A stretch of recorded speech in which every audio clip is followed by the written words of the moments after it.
This is my persuasive speech. It's on alternative fuels can help reduce global warming. We're slowly running out of oil in the United States. In the mid-1880s, the Northeast used to produce 500,000 barrels per day, and now they barely produce 50,000 barrels a day. A network of campaign groups is currently mobilizing the banner of No New Oil, according to Tony Black of the Canadian Dimension.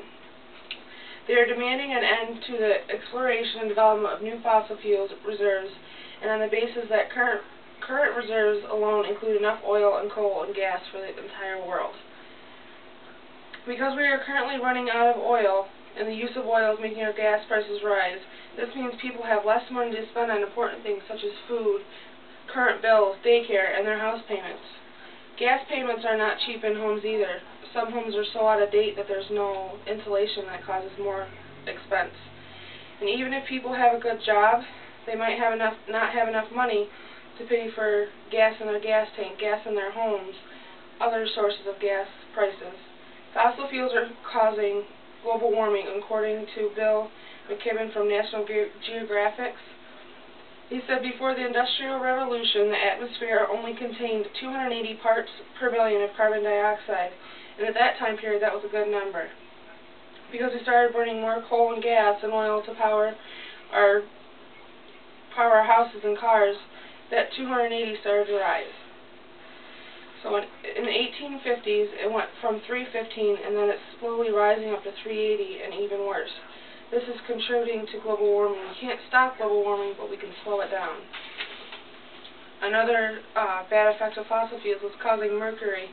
Mercury in the environment and mercury emissions from coal-fired powered plants and other industrial resources are causing fish in lakes and rivers to be contaminated and unable to eat.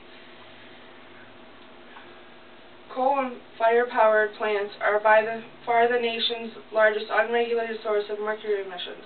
They're contributing to almost 41% of the United States mercury emissions throughout the states. When pregnant women eat contaminated fish, it can cause birth defects and interfere in the developing of the main central nervous system. The Renewable Energy Policy Network of the 21st Century released a report concluding that in many circumstances, renewable energy resources such as wind, solar, and hydro, and geothermic and bioenergy are available for use. So this can reduce the amount of pollution that coal and natural fuel is causing. You should care because this is money that is coming out of your pocket and into your gasoline tank, in your car, or in your homes. And this, in the reality, can save you money throughout the years and save the ozone layer. The solution to all these problems is to use an alternative fuel source such as wind power. Use the wind turbines. You can see them from here into Buffalo, west of Buffalo. They have many of them. And we can use solar, wind, hydro, and many more.